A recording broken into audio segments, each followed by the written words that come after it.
Located behind me in those hills over yonder lies Penitente Canyon. It's one of the natural wonders of the area, but outside of just being a nice little canyon, it also has a little bit of a unique history to it. So we're going to take a drive back up into these hills to go and check out this canyon, go over a little bit of the history, and show off a couple of the other nature spots in the region. Now, if you want to find this place, it's located between Saguache and Monte Vista, Colorado, right off of Highway 285.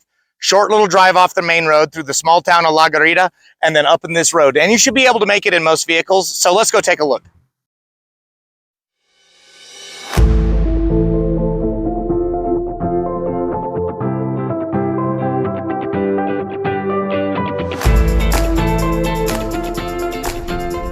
So back in the early 1800s, after Mexico declared its independence from Spain, they created a problem in this local area. See, the church started to pull a lot of its clergymen out of the area, leaving only like very few traveling ones to go around for, church stuff. And you'd probably get a clergyman to visit like once a year, if. So a group of men here kind of formed their own sort of priesthood monk group called Los Penitentes. And as time went on and they got a little bit more influence in the area, the church didn't like that. And so they tried to get this group shut down. They would eventually seek refuge up in this canyon, hence the name Penitente Canyon.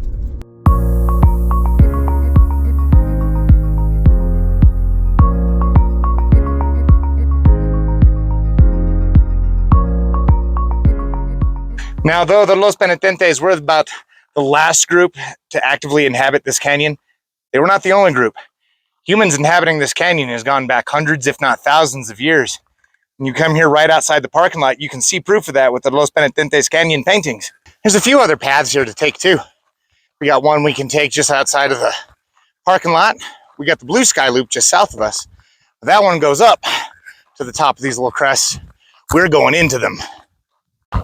Just remember, if you're hiking in these areas during the warmer months, that means it is rattlesnake season.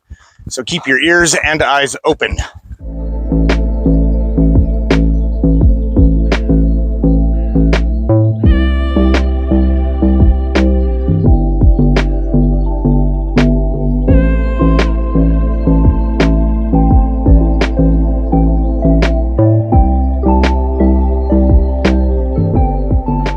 People, don't do this shit.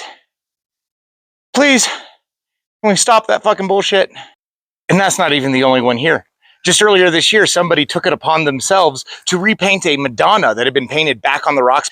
And I've seen 5-year-olds do better work.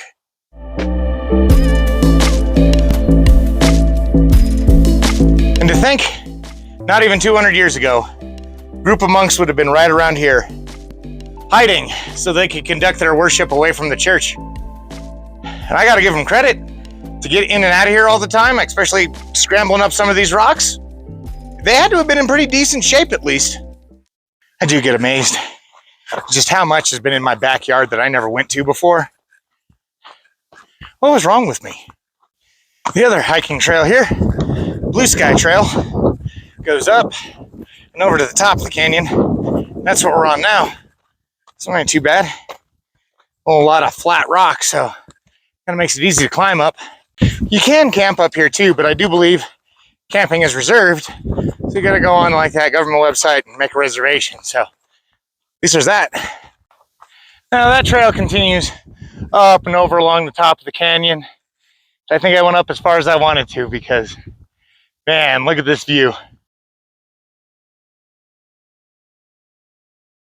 I ain't going to the tippy top today. That's a fun hike, but I still have one more spot I need to hike to show off, so I gotta save myself. Because you see, I have a case of the fatness.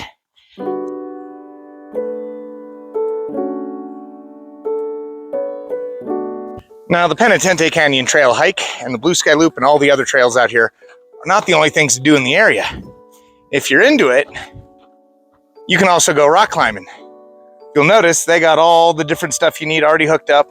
Several points down these walls, you'll find places you can hook up your rope and climb. Just don't drill your own holes, don't deface anything, don't put in your own screws and whatnot. And try to use chalk that matches the natural color. That's what they ask. So if you're into rock climbing, this is a nice no-fee area you can just take a short hike up into. So if you're into rock climbing and you're going along the trail, just keep your eyes open. Like I said, several spots along this trail will have areas already designated for you to climb. Now, the canyon trails are not the only thing worth hiking to in kind of the immediate area. Just a 20-minute drive south is something called the Natural Arch. Nice little natural area to go and check out a natural arch. So let's head that way and check it out.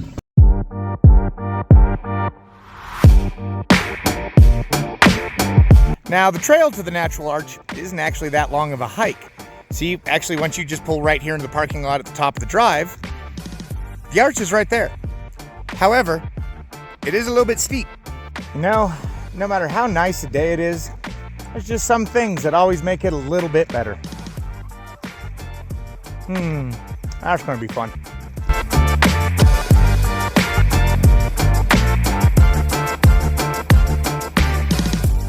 All right, this is a mix between a hike and a climb. So if you're gonna come up this path to the arch, get some good footwear. You're gonna need it. You need some stuff with some grip. Remember earlier when I said I didn't want to finish the rest of that hike because I needed to save myself? Oh crap, I may not have saved enough. Shit. Keep forgetting I am fatter than the last time I came up this way.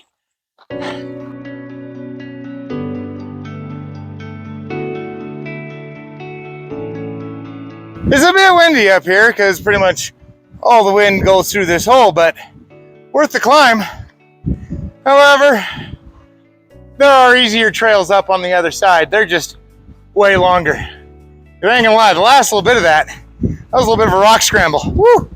So this arch area and the canyon we were just at, and all the mountains around in this small section, were all formed by the same thing. See, about 20 plus million years ago, there was a bunch of eruptions, including a giant one that made the La Garita caldera that this area takes its name from. But it formed all these mountains around here, up and into, including the Wheeler Geological Area over near Creed, which I'll be making it to as soon as I get a winch. But that's what gives us our natural beauty around here. Just an unending series of volcanic eruptions.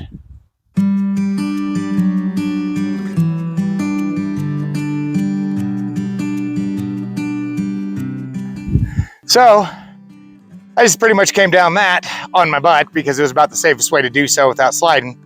However, word of advice here. If you're gonna climb up something like that you eventually have to come down in the safest way possible, kind of just scooting along, make sure you leave this in your vehicle. I just had to climb back up there because my wallet fell out of my pocket. I am not a smart man. So if you're gonna be doing hiking like this, always wear proper footwear. Sandals are not going to cut it on this stuff. Not only that, this area has a lot of prickly pear cactus, and it's very easy to just brush right up on that shit. So proper footwear is the only reason I could even make it up there today, because you do need some shoes with some grip. Oh man, I'm going to be taking some Motrin after this. My knee is killing me. So if you're going to be in the area, why not stop by and check out the canyon and the arch? I mean, the arch you don't even really have to hike to. You can just drive up and get some good pictures. But I'll tell you what, not very many places can give you views like this.